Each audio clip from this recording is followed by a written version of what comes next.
Hello everyone and welcome to the real Redneck Reaper and the Northwoods Fairy Cat's scary story telling session.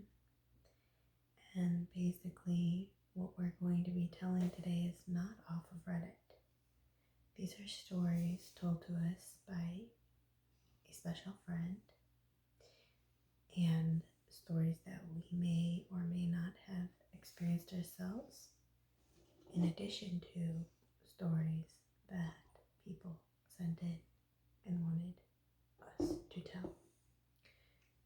So I'm going to pause this when I hand him the mic so that it doesn't make a big noise, just in case.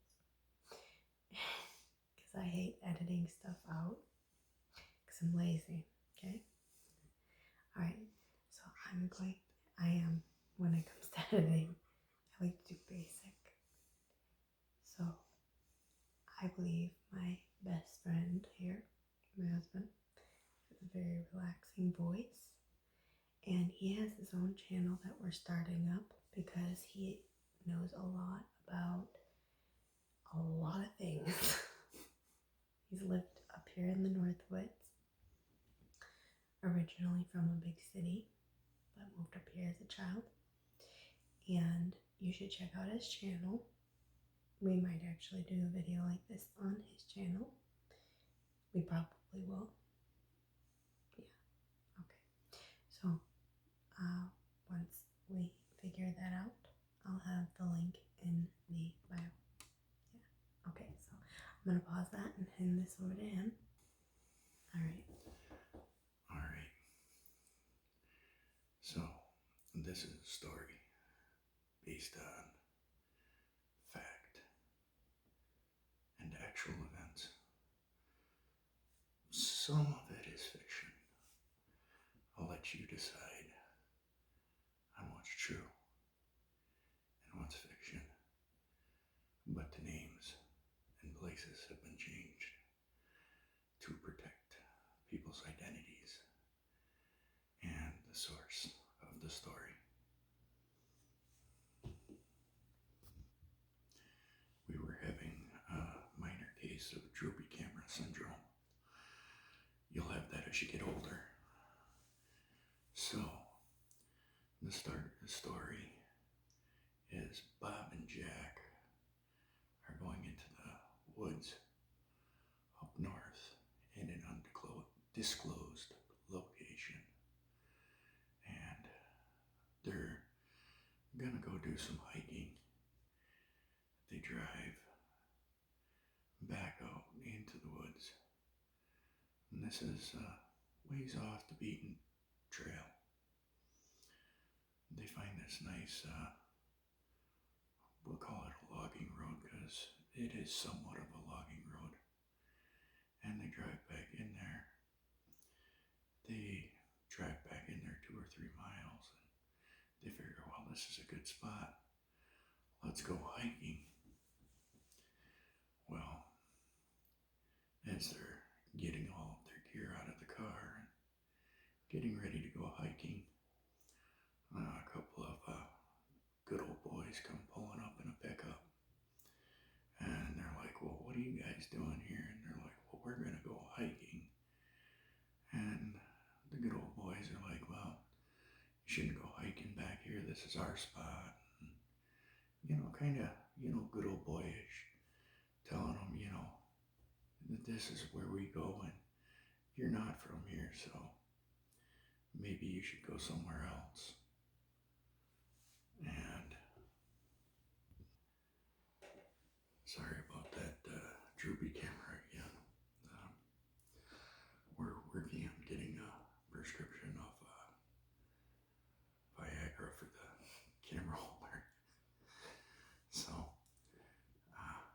back to my story. So as, these good old boys are telling them, you guys shouldn't be around here. And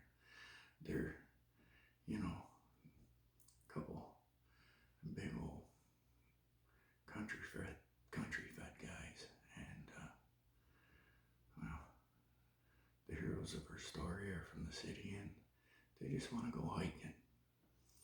You know, they're just out there to have fun, and they figure, well, if we're not bothering anybody, they shouldn't bother us. Well, as it turns out, they must have bothered them in some way. Not intentional, probably.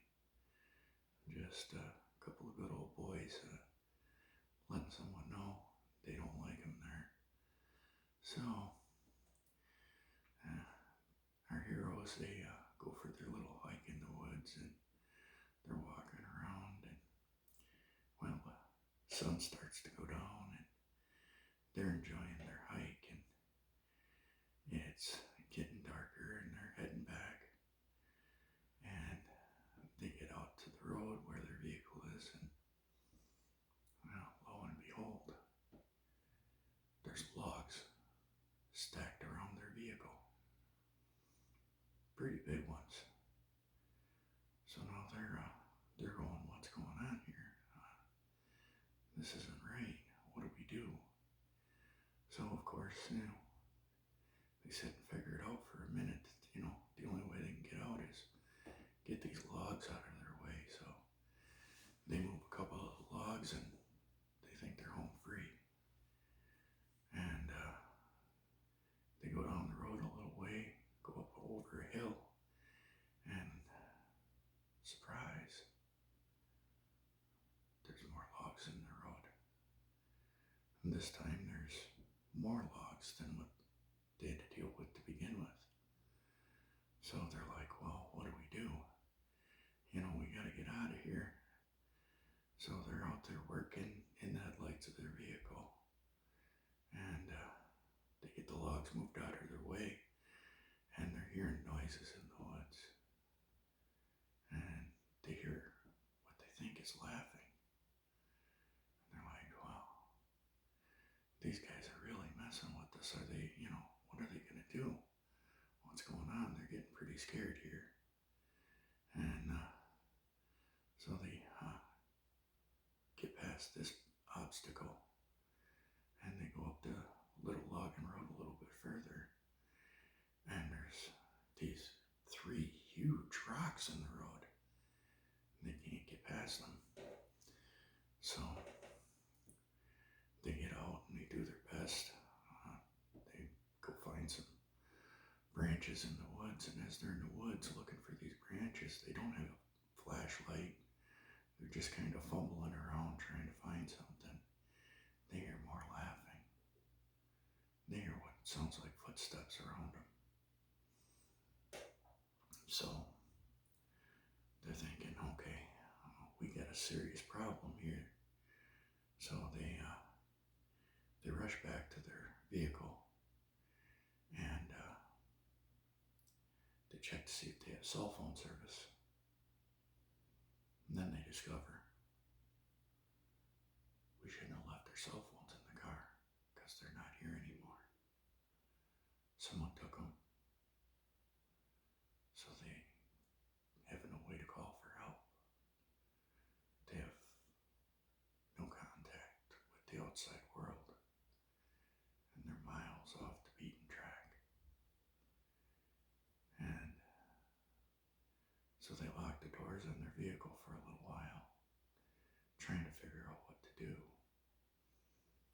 And they don't hear anything anymore. They figure, well, maybe these guys lost interest.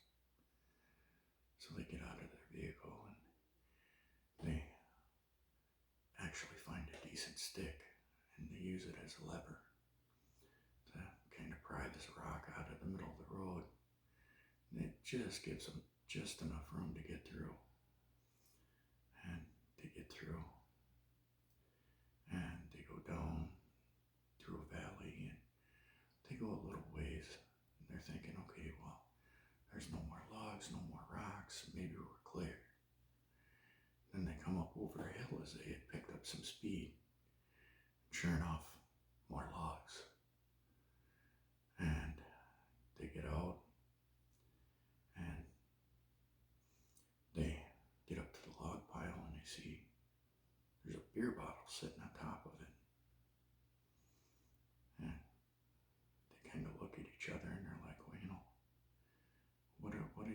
he's doing, you know, what do they mean? What are they getting at here? Are they gonna come after us? They're really freaked out and scared now.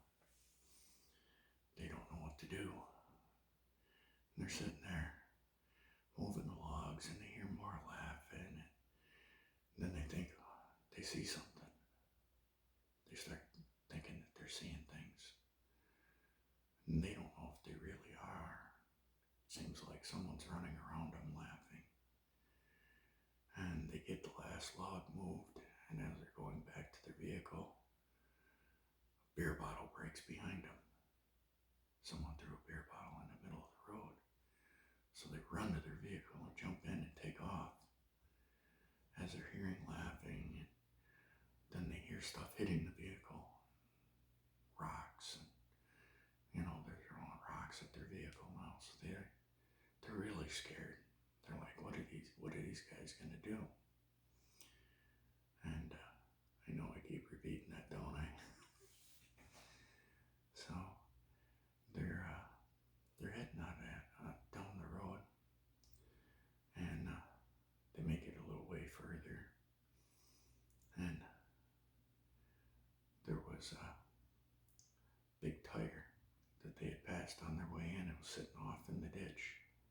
It's now in the middle of the road, and it's black, and they almost hit it. So they end up swerving a little bit and kind of going off the shoulder of the logging road. Well, it's quite soft, so now they're in a double dilemma. They've got to move this big tractor tire, and they're stuck. So they get the tractor tire out of the way first, and then one of them gets in the vehicle and puts it in reverse, and he's trying to back up, and they're rocking it back and forth, and they can hear laughing, and all of a sudden the guy outside pushing, he gets hit in the back with a clump of mud, and here's somebody just laughing kind of maniacally, you know, that whole type of laugh. And so he just gets scared, jumps back into the vehicle, and he doesn't want to get out again. His buddy doesn't want to get out again. So they're rocking the vehicle back and forth, trying to get out, and they get it out finally, and they start driving back down the road. They come out, and they think, okay, well, here we're back to the gravel road, we're home free. And they make the right turn. They start heading back to the town. They get down about a mile, and guess what? More logs. So now this is a main road that's blocked. They figure, well, we'll just turn around and go the other way. So then they turn around and go the other way. They see headlights behind them. They're like, well, this can't be somebody coming up the road. There's logs in the road. And they see these headlights coming up behind them, and it's this big loud pickup. The same big loud pickup that they heard earlier. And they hear whooping and hollering out the window. And these guys are yelling at them, oh, come on, pull over, you know. We want to have some more fun with you. We just want to talk, you know, come on, pull over. And these two guys, they're just terrified. They want to get out of here. They're thinking, are these guys going to try and hurt us? Are they going to try and kill us? We're way up here in the woods. Nobody will hear us scream. So they're driving like mad, trying to get out of there. And the headlights go off behind them. They don't know what to do. They don't know if the truck's still there, what's going on. And so they're just racing down the road. All of a sudden, there's headlights behind them again. And they just drive faster. And then they look in the rearview mirror, and they see the red and blue lights of a squad car. And they're like, oh, thank God. we're saved. It's the police. So the officer walks up to the car and he smells the beer on the car from them throwing bottles and rocks and stuff at the car. He's, talking to him and they're telling him his story. The officer just kind of laughs and he's like, I think you boys have had a little too much to drink. So he makes them get out and do a sobriety test, and they're so worked up they can't touch their nose. They don't know what their ABCs are backwards. All these, professional tests that the officers give you. So he doesn't give him a breathalyzer because he doesn't have one. It's the Northwoods. This is years back. They didn't have a breathalyzer in the police car. So he arrests both of them and has their car towed. So they get up to the police station. And they're both scared, upset, mad, and gives them a breathalyzer, and they both come out clean. So the officer's like, well, we're gonna have to, you're gonna have to get a ride back to your car. It's been towed, and they've got to pay a towing fee and everything. So they managed to get out of it pretty much unscathed. But they had a heck of a scary day. And it goes to show you, when you're somewhere you're unfamiliar, always be careful and be polite, because you never know who you might run into. Scary guys up in the woods. Scary guys anywhere. Is that based off of a true story? Some of it. Okay. Most of it. Yeah. Like I said, names and locations. I thought so. And here's the end of the story. So I am going to hand this over to my most beautiful wife. Alright, guys. So, like we said, these are based off of real stories that people wanted us to tell anonymously. Some of the details and the names have been changed. We are not reading from a script. We are doing this from memory because it is too much to try to read off of a script and tell right. So, mine is kind of similar. And as truck drivers, that is how we met. We also, after we met, we quit, and then we went with a different company and went over the road. Now, when he's talking about being in a place where you're unfamiliar, there's something that is scary about the woods of the Northwoods, the backwoods roads, the roads in Kentucky on the back roads because they don't have any signal, and different places out in the desert, which is where my story comes from. I'm changing the names to George and Anne. This really does scare me, and I've always had a fear of this, okay? This is in the desert out by, if you know where Joshua Tree is. Joshua Tree is in the desert of California. Southern California and Arizona. Southern California and Arizona. Now, I've driven through there, and a couple things you should know as truck drivers is make sure your truck is in good condition, because if it will break down, your air conditioning will break down in Phoenix, Arizona. That is a fact. Absolutely. It's true. Every time me and him in different situations, before him, after him on his own, we've both experienced it at different times, and other drivers have too, that we know, and obviously we know a lot. It will break down in Phoenix. So when you go into the desert, especially when you're going into the remote areas where it's like really empty, nothingness. Other cars go by, but it's barely at certain times. And basically, you want to make sure that your truck is in good condition.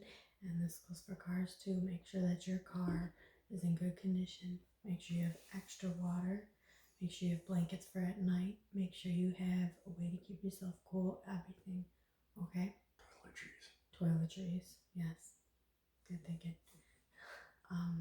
But this goes, okay, so this couple, they did everything that they could to make sure that they were good for going through the desert. And they were team driving. It was, both of them were male and female, like me and him, driving through the desert. And they got to, the man was driving during the day. He got through the cities and places that the woman didn't like driving, kind of like me. And so the woman was driving the night shift. For anyone who doesn't know, truck drivers who team drive typically drive a certain amount of hours. One does, and then the other one's sleeping, and then they switch. The other one drives while the other one's sleeping, typically.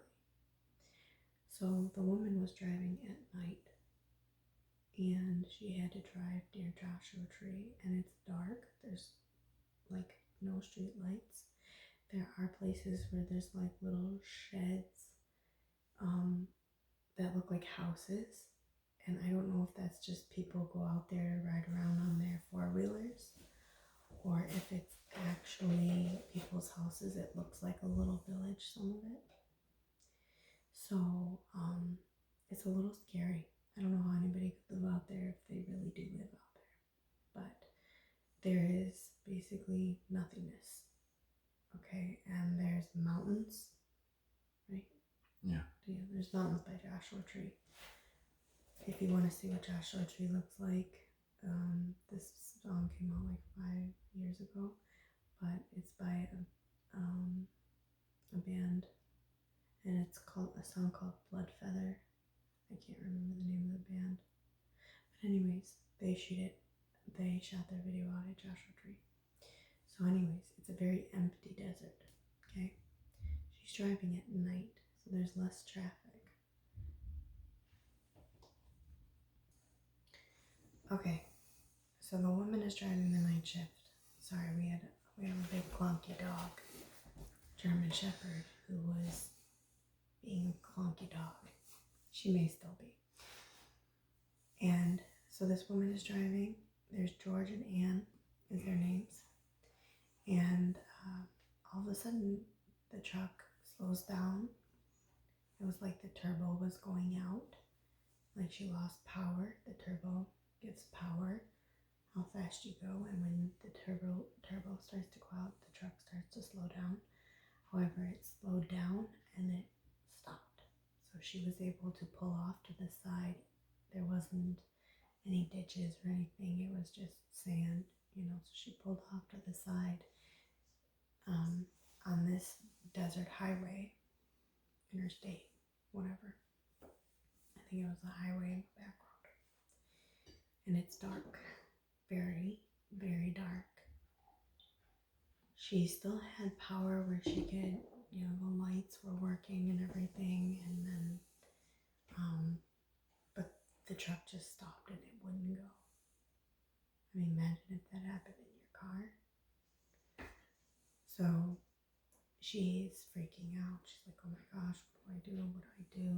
She doesn't want to wake her husband up quite yet. She wants to try to figure it out herself. So she gets a flashlight, puts her gloves on. You always want to wear gloves when you're touching stuff on the truck. She goes and she flips open the hood. Everything looks normal under the hood. She checks for, signs of the turbo going out and checks all the fluids and everything. All the fluids are fine. No leaking, just like before they got in the desert. And she's like, what is going on? What is wrong with this truck? So she gets back, she shuts the hood, gets back in the truck. Her husband's still sleeping because he's a very deep sleeper. Kind of like mine. But she wanted to let him sleep, because she figured, well, if I figure this out and we keep going, I don't want to wake him up and he'll be tired for his shift. So what she did is she tried starting it again, nothing. She tried to turn it off, tried starting it again. All of a sudden there was a bang on her side door. That is very scary if you are a truck driver. Even if there's tons of people around, someone just bangs on your side door, one of your doors, it's scary. Because first of all, you're high up and you can't see them unless if they're really tall. Or we knew a truck driver that was taller. But anyways, so that would mean he's 6'7". But other than that, most people you can't see them. So she's freaked out, like, oh my gosh, and she can't really see much outside on the side because the lights are on the inside of the truck. And she doesn't have the door locked, but she looks out and she can see the figure of a man. And she never even seen his car pulling up. It was actually a pickup truck. Seemed like someone who was familiar with the area. He looked old and looked like he might have been drinking, but other than that, she wasn't sure. So she yelled in the back for George to wake up. She was like, George, wake up. And George, wake up, wake up. She had to yell at him a few times before he would wake up. She was terrified because there was a man standing outside and she didn't want him to think that she was alone. And as a woman, I can totally understand. So finally, George wakes up and he's not good when he wakes up in a fright. He's like, what's going on? What's going on? She's like, the truck broke down. It won't start. I checked underneath the hood. There's a man outside the window. She held her finger up to the man 1 second and she couldn't really see him really well. So she just was like, focusing on her husband. I checked under the hood. I checked the fluids. Everything's fine. I tried shutting off. I thought it was the turbo. It sounds like the turbo. It feels like the turbo is going out, but there's no signs of it. Everything seems fine. George is like, well, what the heck? Something always got to happen in the desert, but it's usually Phoenix. Last time it was the air conditioning going out. Air conditioning always freaking goes out in Phoenix. Phoenix, it's a scam. It's always Phoenix. It's a scam, I think. It is. So he's freaking out. He's all angry, but he thinks he can fix it. He's pretty good. He used to be a diesel mechanic, so he knows what he's doing, typically. But he realizes they're in the desert at night, and so of course he's not very happy about that. And she's like, so his wife is trying to, while he's still waking up, she's telling him there's a man outside. I didn't even see him coming, George. Just listen to me. Yes, the truck is broke down. He's like, well, dang it. He's getting his clothes on and everything. There's a little curtain, typically, in the truck that separates, or, when you're sleeping. So he was getting dressed, and she's like, George, you need to hurry. There's a man outside. I did not see his car coming. I can see his silhouette. He looks like an older man. He looks like he's drunk. I don't know, maybe he's from the area, but I don't want to talk to him by myself. So can you please talk to him? And can you please, I'm scared. She was really scared. She was terrified. She's, like the desert scared her. Just the thought of breaking down in the middle of nowhere. In the middle of nowhere.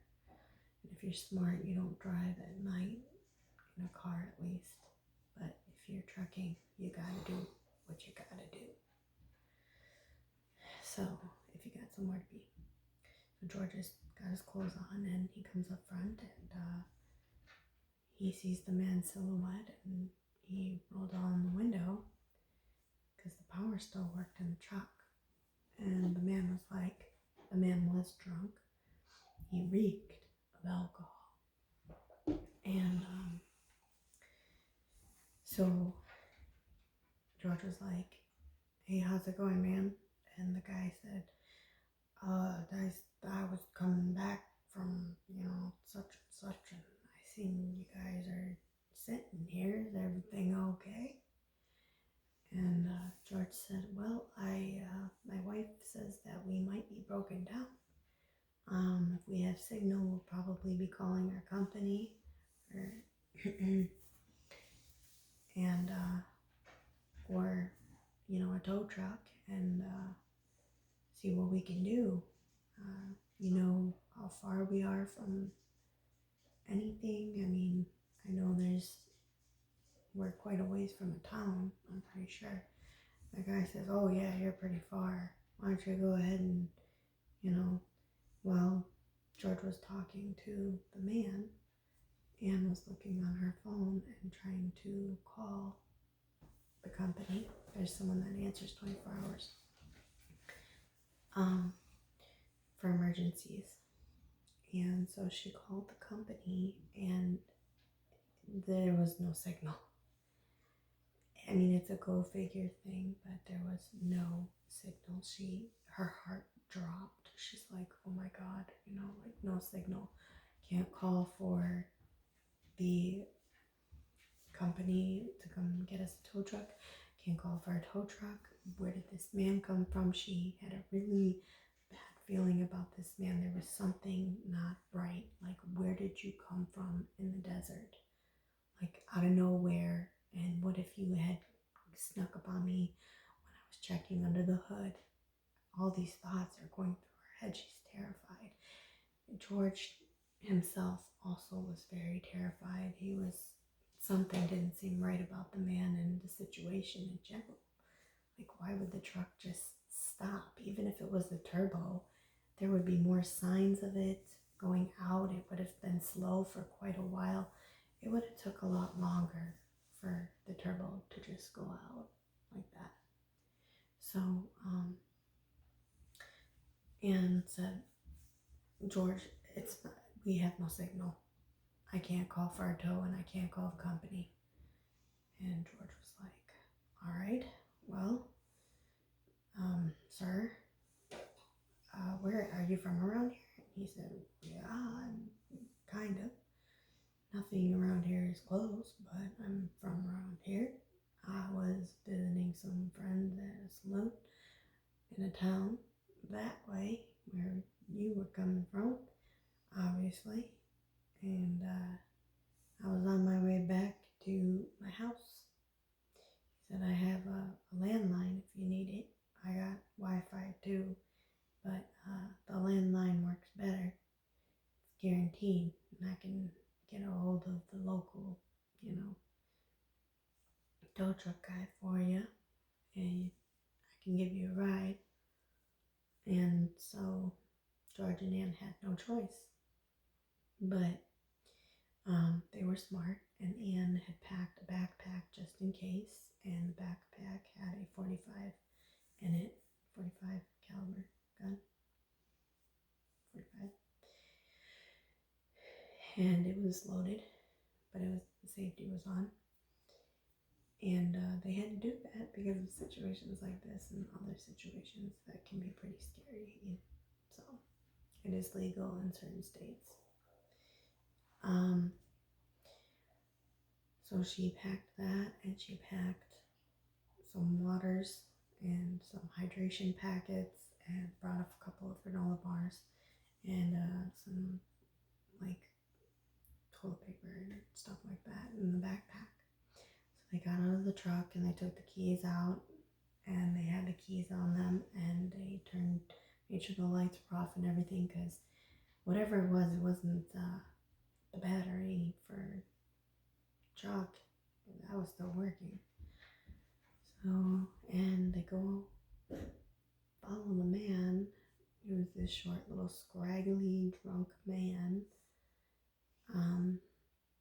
He had like hair like to here, and it was all like messy and greasy, and he was all dirty, full of grease, clothes. He smelled like BO and booze, and she said, and Anne was terrified, but she had the backpack, and George led the way.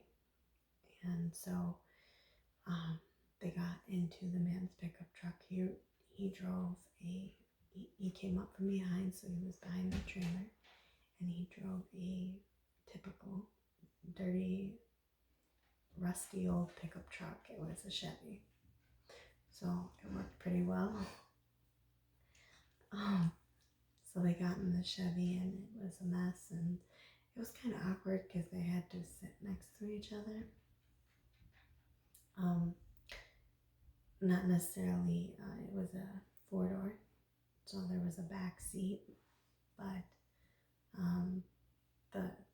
somebody had to sit up front by him, is what I mean, and someone had to sit in the back. So Anne chose, of course, to sit in the back because she had the backpack with the gun in it and had the keys in it now. George gave her the keys, and George was up front. George was trying to act, like everything's okay, and I'm gonna get to know this guy and be cool. He's helping us and all that.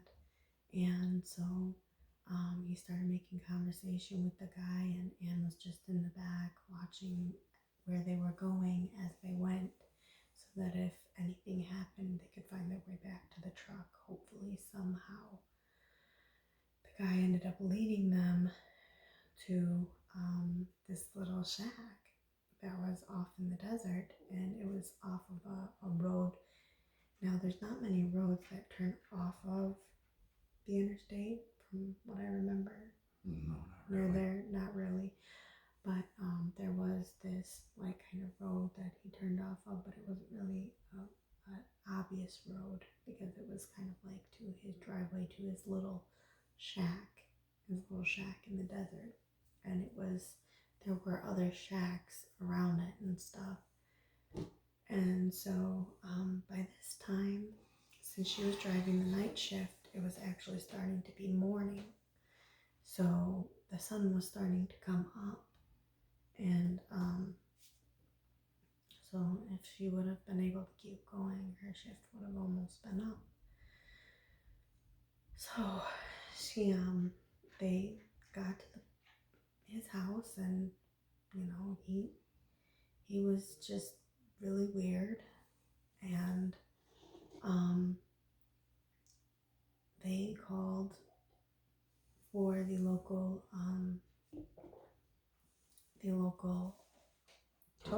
tow truck, yeah, but the local tow truck could not do a semi or whatever, so they had to figure something else out. They had to call the company, and the company was like, well, it's gonna be a while,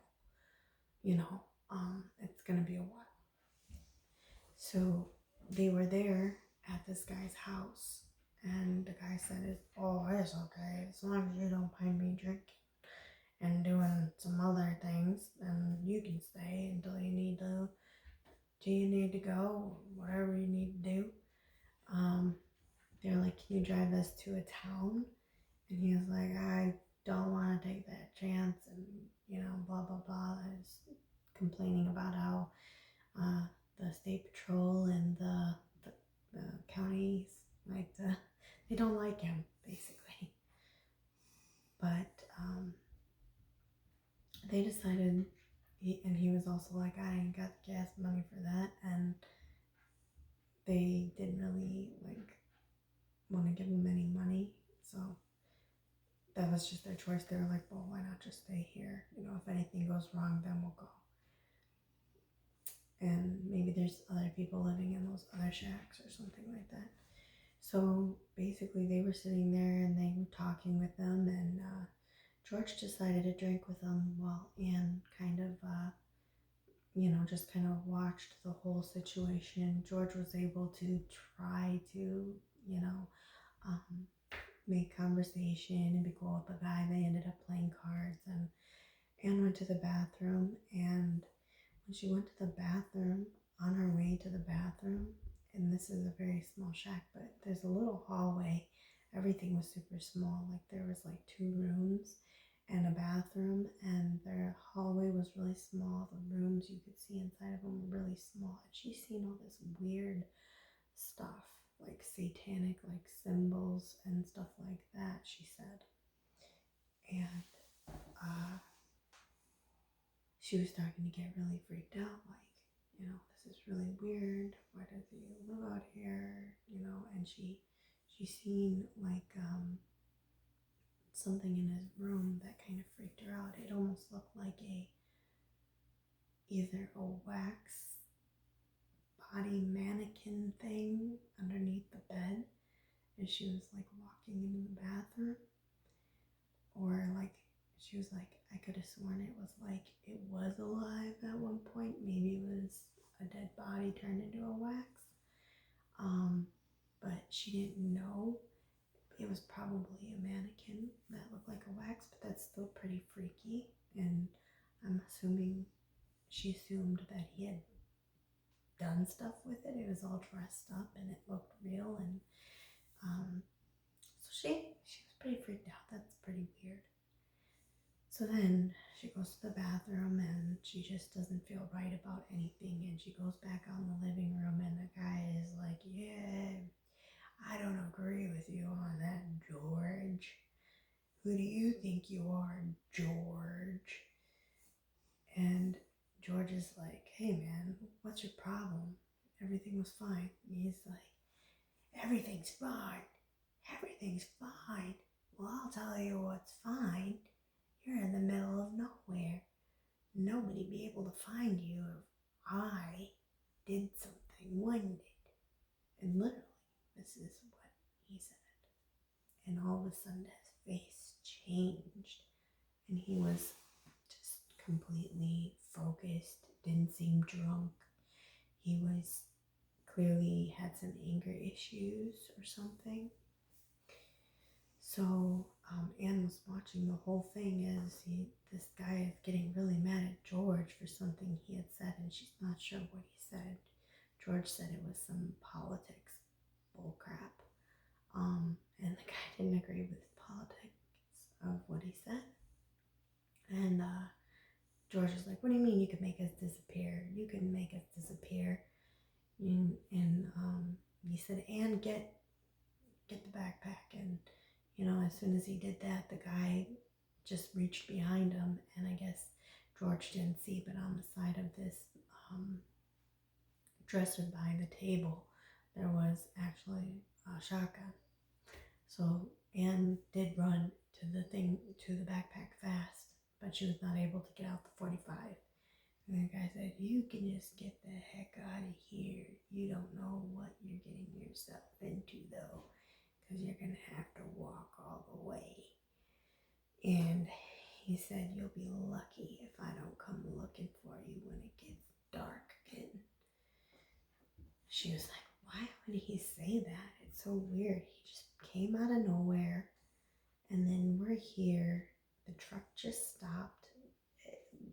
Anne was starting to think that this was just some kind of weird, like this was supposed to happen.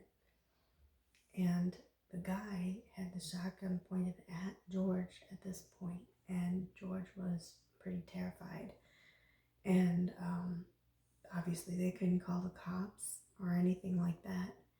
But Anne started to talk to him and talk, him down, and he said, he's gonna go and you're gonna stay. You're gonna be my new dolly. And she got really freaked out by that because she was like, oh, I seen the mannequin or whatever that was in the room. So she's freaked out, and they don't know how they're going to get out of there. And so he's, back to his drunk self. That weird face change thing went away, and he was back to his drunk self. and Anne was able to sneak into, the backpack and get the 45 and kind of hide it, conceal it by the backpack, because the guy was too busy yelling at George and telling him what he was gonna do to him, and how they were screwed, and um, how it was just really scary. Like, who does that? This guy clearly has something wrong with him. This is what you would expect in this situation. So then, eventually he was like stumbling, and just while he was talking, and Anne took out her gun, and she held the gun up and she shot it by the guy's head, but she didn't shoot him. And George was able to move, and then he fought the guy for the shotgun, and he was able to get the shotgun out of the guy's hand. He wrestled with him, and then he like smacked him in the face with the back of the shotgun. He took the shotgun, and him and Anne just, well, they should have used the phone, but they didn't. So the company already knew where they were. It was going to be a while before they would get there, and they were going to call that number back. So they figured, well, let's just get back to the truck. They start going back to the truck, and it's the daytime, but they went back to the truck, and when it took them a while to get there because they were in the desert. They had to drive like a couple miles, I would say 3 miles to get back. And so they had to walk, and they didn't do a lot of walking, so they had to walk 3 miles to get back, and they were scared the whole time. Like, even during the day, for some reason there wasn't a lot of cars going by, and there were at least a few cars that would go by when you're driving down this interstate road. When they got back on it, walking down it, and they were hoping to see a state patrol or a local police or something, and they didn't. So they were watching their backs, but they had 2 guns, so they felt better about it, and they got back to their truck. And by the time they got back to their truck, the sun was almost down, but it was still up, and there was still light. So they started the truck back up, and they started the truck back up. They tried to start it, and it started. So they were like, screw this, let's get the hell out of here, we'll figure this out. If anything, we break down up the road, we won't be too far. They went up the road, and as soon as the sun went down, the truck did the same thing. Stopped, George checked it, everything was fine, the lights would still work. So they had to wait now for the tow truck to come. Finally, they were on the side of the road still again, and the tow truck from the company came. And the guy was like, oh my gosh, you guys must have been so hot out here. It must have been horrible. And like, I don't understand what's wrong with the truck, And George said the same thing. We don't know what's wrong with the truck. It just won't go. It seemed like the turbo. And as they were talking in the dark, the tow truck was working. Thank gosh. Thank God. The tow truck was working, even though for some reason that truck just stopped working at night. And all of a sudden behind them, a truck pulls up, and it's the guy, but the tow truck guy was there.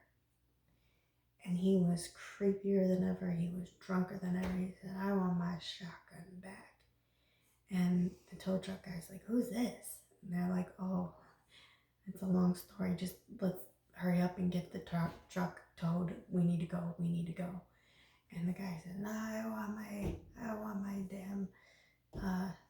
damn shotgun back.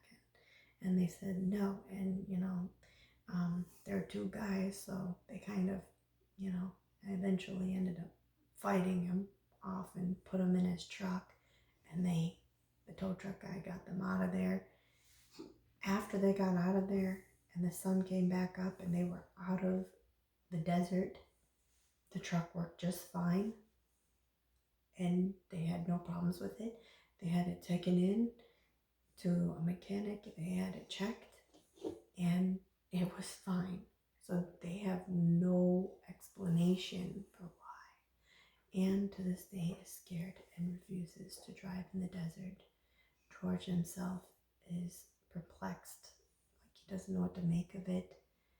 Anne thinks it had something to do with the man, and she doesn't understand how he lived in the desert and how he pulled up the way he did. And it was just a scary situation, but they got out of it, and everything worked just fine. So now I'm going to see if my husband wants to tell another story. Alright, so I'm going to tell a story that is common on the internet. You can find it on the internet. I forget what they are called, but I actually have heard someone sent in a story about it happening to them. Basically, it was a young girl, not too young. She just got her license like 2 years ago. She just turned 18. And she said that she was going somewhere on the back roads at night, and she was on the back roads at night, and she noticed a car that was broken down. And there is a story like this on Reddit too, but this is a little bit different. It's a bit different. So anyway, so the back roads, and she was afraid because she was from the city, and she wasn't used to these back roads. And the back roads up here and in the country, because I've lived in Kentucky too, or in North Dakota, I've lived in there too. The back roads, like in the country, there are no street lights, people. There's only the lights from the houses, or people have lights around their houses. But if you're in a very remote area, there's no street lights. So it's the light of the moon or nothing if there's no moon. Your eyes have to adjust. So she was driving on this really remote back road to try to get to her uncle's house. And she was visiting her uncle because he was kind of sick. He also was a drunk, and he was having some health problems. She was trying to take care of him. And basically, she seen this car and was on the side of the road and had its four ways on, and there was a man underneath the hood. There was a woman she seen, and there was a child outside of the car. And so she was like, she kind of wanted to just go around them, because she didn't know. In the city, there's people that will pretend there's a baby in a car seat, and it's all a trap to get you to go out and look. And so she knew these kind of tricks, and being in the middle of nowhere, she was even more scared, somewhere that she wasn't very familiar. So, but she couldn't quite get around them. She was a little worried because she couldn't see too well. So she was kind of going slow, and the little boy ran up to her car, and she just stopped. Like, she said she got this really weird feeling. She just stopped, and she put her car in park, and the little boy knocked on her. He was very odd. He knocked on her door, her driver door. And she noticed as he knocked on it, he was very all like giddy, but kind of like nonchalant, but serious, but giddy. It was weird, she said. And the mother was staring over at her. She figured so. And so then she looked at the little boy, and his face was very kind of creepy. She said she couldn't remember his features at first, but he had like brown hair. He was wearing like old-fashioned looking clothes, like he might have been Amish, or close to Amish or something. I don't know. She said that's what she thought. Being from the city, you don't know these things. You know, you figure it might be a Mennonite or something. So anyways, the little boy was like, could you help us, ma'am? And she was like, I don't think so. My uncle's waiting for me. I have to get home. I'm sorry, I don't know anything around here. I literally could be of no help to you. Well, you could give us a ride. All you have to do is open your door. And she was like, the way he said it was weird. Like, all you have to do is open your door. He was like, may I open your door? Will you open your door for me? And she looked back over at the parents because she had the door locked. She looked back over at the parents, and both parents were just standing there staring at her now. And they looked like dark figures all of a sudden, like just these dark figures. She couldn't even remember the mother's features or anything. And she was like, no, I really gotta get going. I'm so sorry. I'm really sorry. I have to get going. I don't have time. And he said, I asked you nicely. Can you please open your door? And she was like, no, I can't give you guys a ride. He said, you're going to open the door. And his face changed. They're called changelings, I think. They're on the internet. There are other stories about them where they knock on someone's door and it's a child, so you think they're innocent. Or they've knocked on, some guy had one knock on his car door when he was parked in a city, actually, in an alley in the dark with just street lights.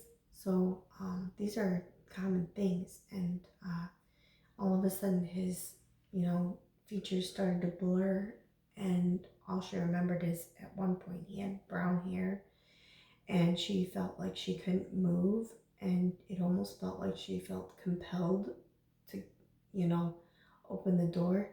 And just as she was moving her hand, not realizing it, but she was terrified, she was like in terror, the whole situation, the boy said, open the dang door. And his voice had changed, and that fear snapped her out of it, like she was in some kind of trance or something like that. So then she just put the car in drive, and luckily she was able to drive past the other two figures as fast as she could. And she drove until she got to her uncle's house, and she called the police. She called her family back home. She told her uncle, and her uncle wasn't. Luckily, he wasn't drunk, but he said, those are things you never open your car door for. You never open the house door for. Don't ever open the door. Once you open the door, you could disappear. There's been people that have disappeared, and this feeling of terror just overcame her.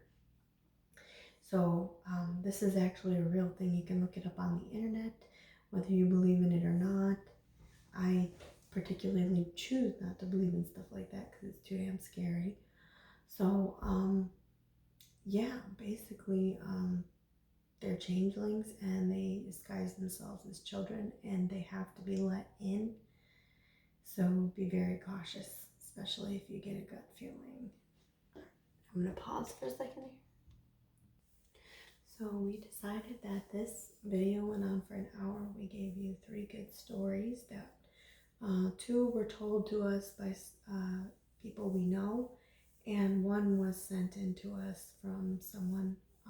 I requested if people wanted to send in their stories, they could, and that last one was sent in to me, and apparently it's a true story. So we're going to end this because it is basically almost an hour long, and we think we did a good job of scaring you. I think I'm actually pretty scared. Those stories, when I read it, gave me chills, and honestly, thinking about it now, actually, we both kind of got the chills. Yeah. So, all right. So if you're trying to sleep, I don't know how you sleep to these videos, but good night. And if this was just for fun, then I hope you enjoyed these stories. And be careful. Be careful in places you don't know. Be careful if you're going to drive in the mountains, the desert, or somewhere backwoods.